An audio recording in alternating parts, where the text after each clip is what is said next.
Tak já vám představuji mladého umělce Štěpána Hájka.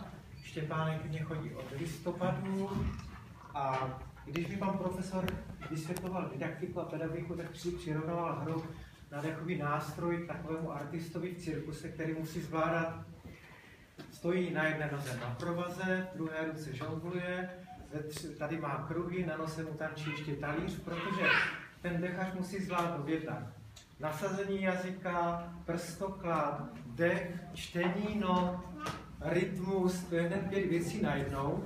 Tak já jsem jako mladý učitel si vymyslel, abych tu jednu věc jim tam pomohl těm malým dětem, tak je nezatěžuju ještě notičkama, nehraju notičky, ale mají tady takových 5 skřítků. Je to 5 tónů, všichni skřítci začínají názvem té noty, akorát jsem časem změnil, to byl nejdřív skřítek Gustík a to jméno mi pořád evokovalo něco z těch dob starých, tak jsem ho přejmenoval na Gabriela.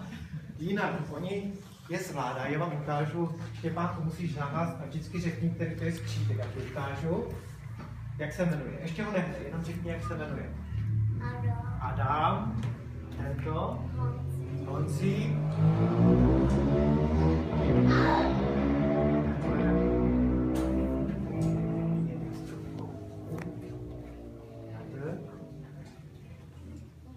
Dávid, výborně. Teď jsem flétničku, chytni si a vždycky ti ukážu skřítka a ty nám ho zahraješ. Toho skřítka? Výborně. Takže my hrajeme podle skřítku, dokonce po ní chodíme a teď vám Štěpánek zahraje písničku, točíme se dokola.